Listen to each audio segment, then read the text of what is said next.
Let's bring writer director Ted Geoghegan up to the stage.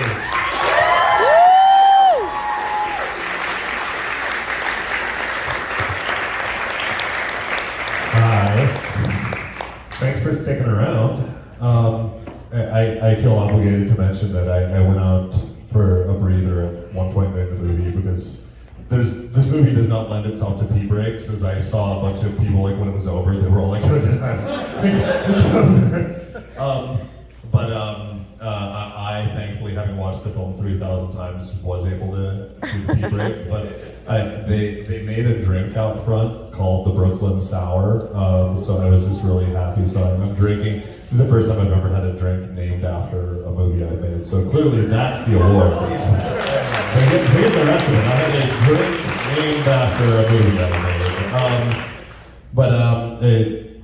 I'm glad you guys stuck around and want to hang out with me. Before I go any further, I do want to give it up for not just the numerous. I was very surprised to find several members of our creative team showed up here today to be a part of this screening, which makes me happy beyond words. So I'm super grateful for. I'm blinded a bit by light, but I know there's a few of you out there, and I love you so much, and thank you so much for helping me make this movie. And I also have the wonderful Mr. Jeremy Holm here, who I'm going to invite up on stage. Jeremy played Arnie in the film. You might not recognize him because he doesn't have a mustache. Mustache was gone 3 seconds after we wrapped. We actually, we legit were like, and that's a picture out, the movie's done. And I went aside to call my wife and be like, hey, we finished the movie. And I came back and Jeremy didn't. And literally, in the time it took me to make one very brief phone call, Jeremy had removed the mustache. So it was, I bet from the time we finished the movie, 3 minutes. So, but you said that your children were teasing you. They wouldn't talk to me. So. Well, I'm not. You all stayed for a reason, obviously, so I'm not going to waste time. I have things to ask, but I'm going to open it up to all of you. Like, who anyone has a question that they'd like to ask? Throw those hands in the air like you just don't care. I see one way in the back. Oh, yeah. So you said at the beginning of the movie that this movie was about dealing with literal and figurative ghosts of the past. I have another question about the theme of the movie. Was there an underlying theme about the hypocrisy of how Nazis were driving war crimes for just following orders, but the Americans, they got to come home and be war heroes for just following orders? They were the good old boys. Absolutely, and thank you for the question. I hope all of you heard it. I'll try to repeat it in my answer. So I'll give you the hopefully the briefest version of this I possibly can. But so I'm a pacifist liberal type who after making 2 films, both of which have a bit of my politics in them, I wanted to make something that I love the idea of seances. I find seances really spooky, and even though I am not necessarily a believer in the afterlife, I think it's just such a fun, weird concept. And so I started putting together this idea of how this would occur and how it would all come together. And I couldn't quite figure it out. And so I reached out to my father, and my father was a retired Vietnam veteran. He served in the U.S. Air Force. And after he was paralyzed in 1972, he went back to school and became an English teacher, or became a U.S. history teacher, sorry. He became a U.S. history teacher. And I reached out to him and I said, Dad, I'm working on this screenplay. And it's about veterans and it's about World War II, and it's, and I know where I want it to go, but I can't get it there. And my dad said, well, let me take a look at it. I'm not creative, but let me see what I can do. And so he looked at it and he said, you call this guy a major? He wouldn't be a major, he'd be a colonel. And this guy would be a general, he'd be a major. And he went through all of his experiences when serving and kind of imbued them into the characters. And I couldn't believe how quickly they all came to life. And we batted the script back and forth together 6 or 7 times. And he called me in January of 2019. And he said, I think it's done. I think we've got our screenplay. And I was like, oh, it's amazing. And I hung up the phone, and he died. And it was the last conversation I'd ever had with my father. And I realized this movie was suddenly the most personal thing I was ever going to make in my life. And I spent years trying to find the right people to tell this story, and thankfully I found the right cast and crew to be able to put it together. And I realize all of this is an aside to your question regarding how these characters are tried and how they're looked at after not just World War II but all wars. It was something that my father really believed in. He was very proud to have served in the military, but he also understood the hypocrisy behind how some people are celebrated and some people are demonized. And ultimately, in this film, we have characters who exist in really extreme shades of gray. And it was very important for him that none of the characters in this film are painted as heroes or villains. They're all just painted as people who have done things. And ultimately, it's up to the audience. It's up to all of you as to how you feel about Archie and how you feel about Bob and how you feel about even Hawk and all these characters. Because that's ultimately what it comes down to. And I've never been a fan of making movies that have direct answers. So that's believe it or not, that is the shortest version of that answer. I'm sorry. And the Q&A is over. Sorry. Any other? Right here. I think you kind of alluded to it in that answer, but was there something initially that drew you to the setting and the form that you did, kind of the stage quality and also the era? I like the idea of it feeling like a stage play. I like live theater, and I'm waiting for somebody to call me up and say they want to turn this into a play, because it's pretty doable. It'll just make sure Jeremy's in it. But I've always found post-war America to be really interesting. And when I say post-war, I mean post-World War II. Because we all look at post-war America as like, oh, it's the soldier kissing that girl in Times Square. And it's like, and then everybody came back from the war, and they moved to suburbia, and they had 2.5 children, and everything was great. And in reality, like 1945 and 1946 were nightmares. Like the war was over, but just like the line that's said 8 times in the movie, the war is over, says who?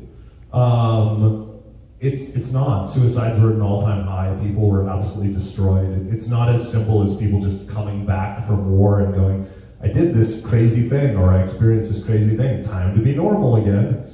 And it's a time in history that we don't really see in film. We don't really see it represented in many ways, just because I think I was about to say American, but I think it's a very human trait for us to just paint over a lot of the agony after things like that. So that was really the attempt at representing that weird little time in history, and kind of turning it into this capsule piece with these characters, hopefully representing everybody who is going through those things. Down here. Hey, the character of Arch, I thought it was really interesting the way he started out being very defiant with the way he said, I'm a good man, and he was very aggressive about it. And by the end, he's pleading to asking, saying I'm a good man, but it's really asking, am I a good man?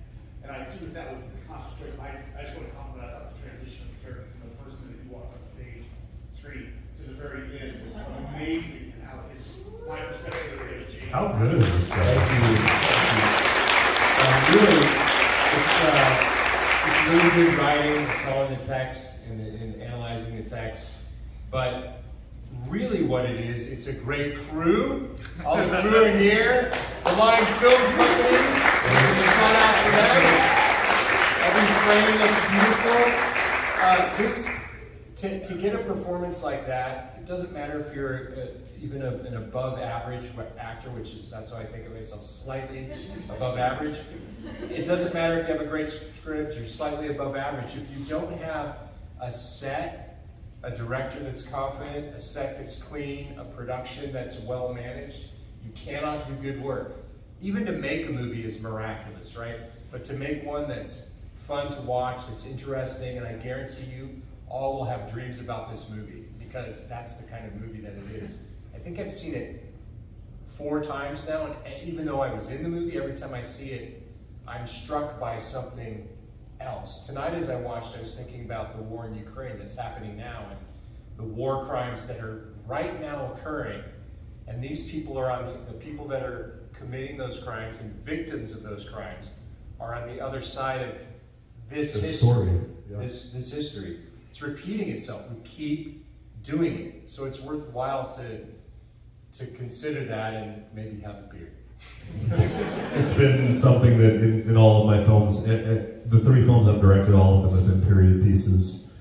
But the intention behind all of them is that if they don't feel timeless, there's no point in it being a period piece. It should, cool, it's from the 1400s, cool, it's from the 1200s, cool, it's from 1972. But if it doesn't have legs now, then there's no point in telling the story. Why tell a period piece if you're not going to make it relevant to what's happening now? Oh God, it's happening again! It's happening again, everyone!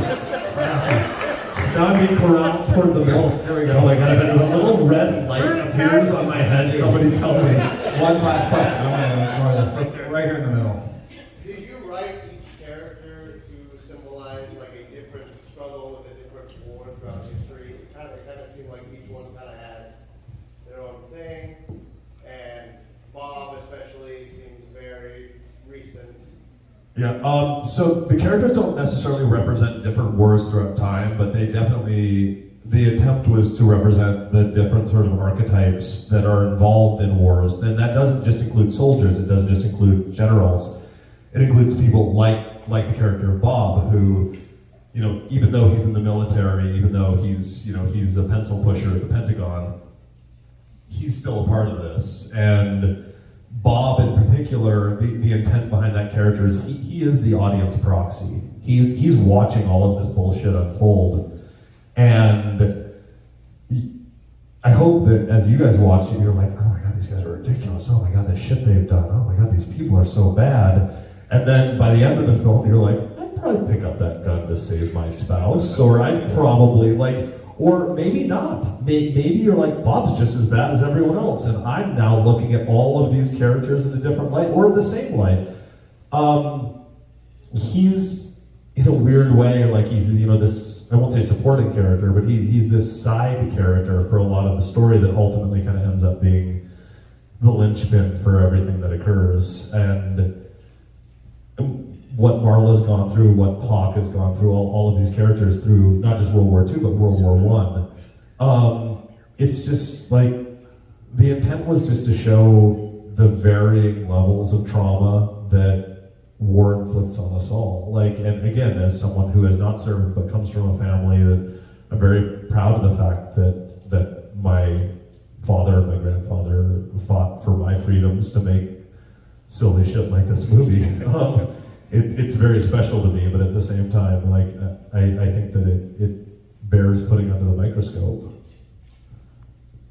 I think that's all the questions we're allowed to ask. I think we're getting kicked out. I mean, I'm surprised the curtain didn't come in front of. I know. God, see, I'm trying to get around it. Yes.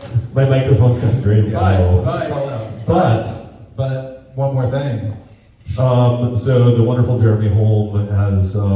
He has printed up a number of Brooklyn 45 posters, and to the folks who asked questions during the Q&A, if you'd like to meet us out in the lobby, we would love to sign a Brooklyn 45 poster for you. If you'd like one, just come up to us and let us know that you asked a question, and it would be our absolute pleasure to sign one for you. And to those of you who didn't ask a question, we might still have a few extras. We'll see how the evening goes. But I know that the Oscar music is playing and we need to get out of here. But I did just want to say again, this movie really, it came from my heart, it came from our crew's heart, it came from Jeremy's heart. It really means a lot that you guys hung out here today and checked it out with us. It's going to be on Shudder in early summer, and if you liked it, please, it actually does matter a lot to us if you go online and say something kind about it, because the higher powers see that. If you didn't like it, I don't know why the fuck you stayed for the whole Q&A.